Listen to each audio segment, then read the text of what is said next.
प्रियंका यादव, आजच्या कार्यक्रमासाठी इथे उपस्थित असलेले सर्व मान्यवर, खरं तर आज गुरुपौर्णिमा आहे.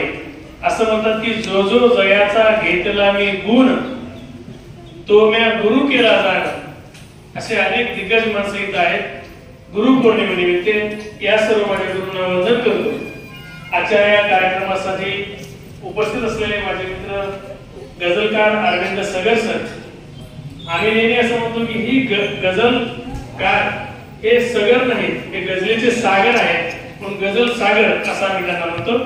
त्या कार्यक्रमाचे मुख्य आयोजक शेळके सरांचा मला फोन आला आणि नंतर कळालं की इथं छान सुंदर बाल वाचक इथं जमत आहेत आणि म्हणून मी तुमच्यासाठी इथं उभा आहे. आजच्या कार्यक्रमासाठी परिश्रम घेणारे सर्व शिक्षक, सर्व गुरुजींना वंदन करतो आणि या कार्यक्रमाला सुरुवात करतो. चाकावर फिरणाऱ्या चिकन मातीत नसतं सामर्थ्य सुरईचा जन्म घेण्याचं. चाकावर फिरणाऱ्या चिकन मातीत नसतं सामर्थ्य सुरईचा जन्म घेण्याचं. ते सामर्थ्य निर्माण होतं कुंभाराच्या घडवंचीवरून. म्हणून महत्वाचा आहे संस्कार. जो संस्कार तुमच्यामध्ये तुमच्या गुरुजींनी भरलाय त्या गुरुजींसाठी एकदा जोरदार टाळ्या वाजवा. आणि आता सुद्धा करणाऱ्या मॅडमने ओळख करून दिली की सर तुम्ही गुरुजी आहे, माझं नाटक आहे.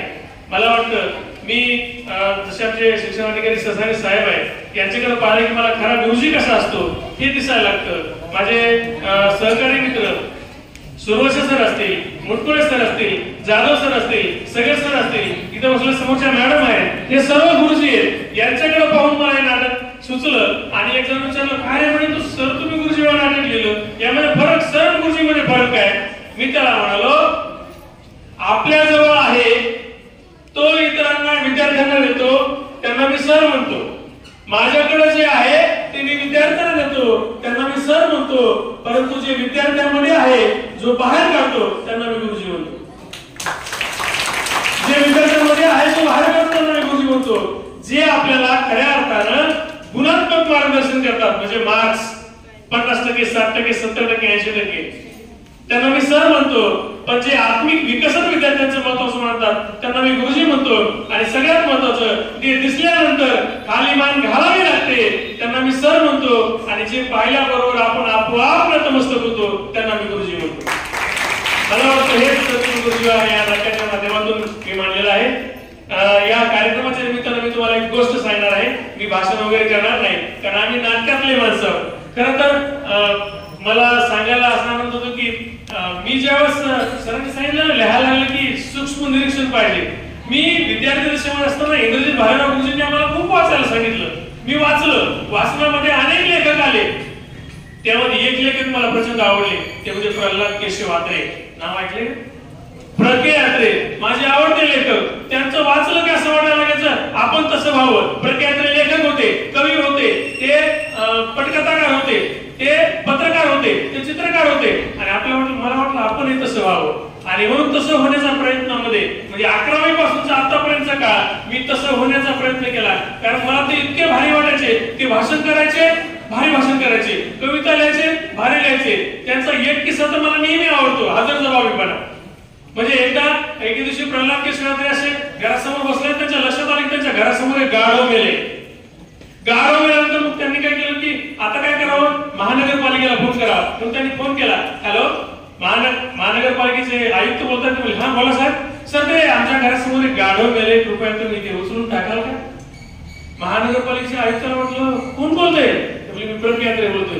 त्यांना म्हटलं प्र.के. अत्रे नेहमी दुसऱ्याची फिरकी घेतात, आपण प्र.के. अत्रेची फिरकी घेऊ.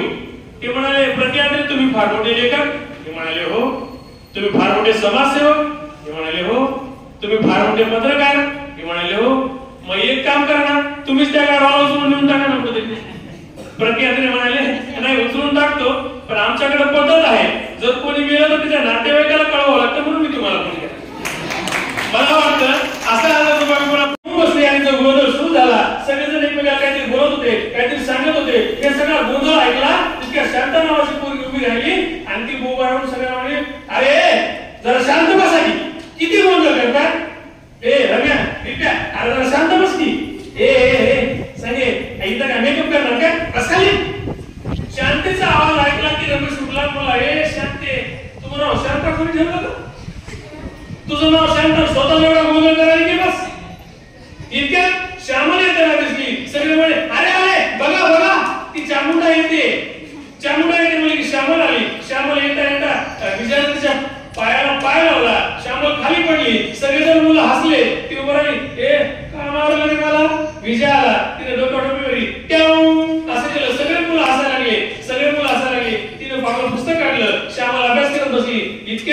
मोहिनी म्हणते हे आपण अंताक्षरी खेळायची का? अंताक्षरी खेळायची का म्हणल्याबरोबर विजयचा रागाचा पारा वाढला. मला ए झिपरे ही का वेळ अंताक्षरी खेळायची का? मोहिनीला राग आला. ए झिपरी कोणा म्हणतो रे? तू झिपरा. विजय म्हणते तुझी माय झिपरी. हा म्हणतो तुझीच माय झिपरी. विजय म्हणतो तुझा बाप झिपरा. मोहिनी म्हणते तुझा बाप झिपरा. इतके आनंद होते. ए मोहिनी त्याचा बाप झिपरा नाही काय, त्याचा बाप टाकला. सगळ्या मुलांमध्ये जल्लोष झाला. जोरदार झाला की मोहिनी म्हणते विजय म्हणते तुझी माय टाकली, तुझा बाप टाकला. मोहिनी म्हणते तुझी माय टाकली, तुझा बाप टाकला, तुझा आदर टाकला, तुझा पंजा टाकला, तुझं सगळं खानदान टाकलं आणि वरती बेलाचं पान. बेलाचं पान म्हणल्या सर जाणं सर वर्गात आले. वर्गात आले की सगळे म्हणले good morning sir. Jadhav sir लागले गुड मॉर्निंग. बसा.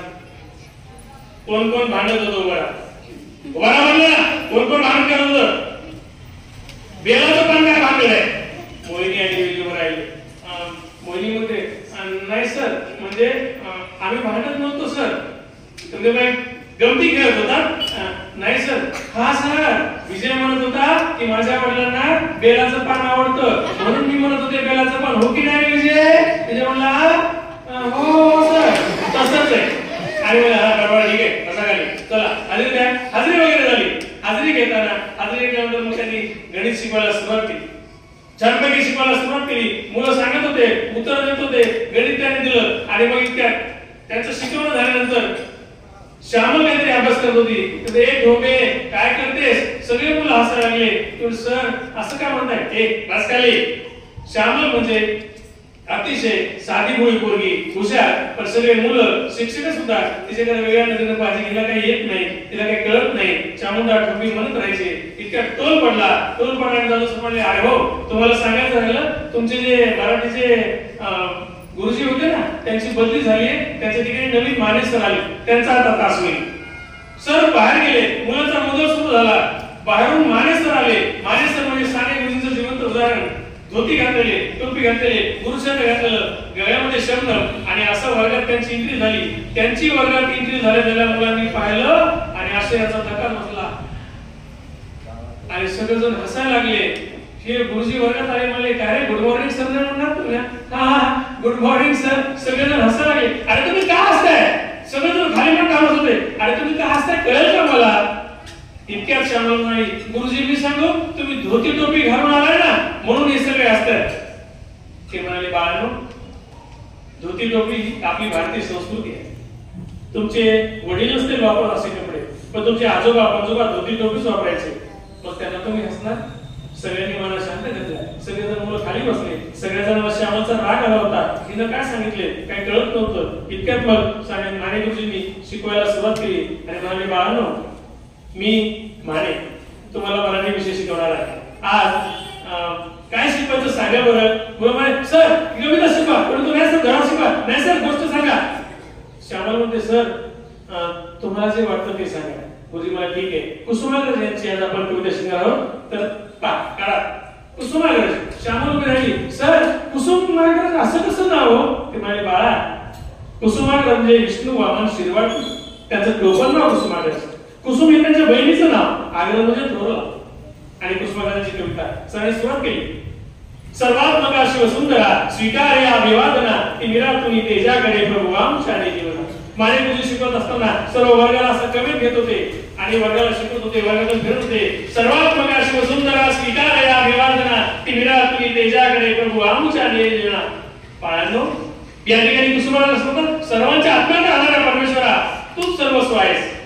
आमचं आयुष्य तूच अंधाराकडून प्रकाशाकडे घेऊन जा. बाळांनो आपली भारतीय संस्कृती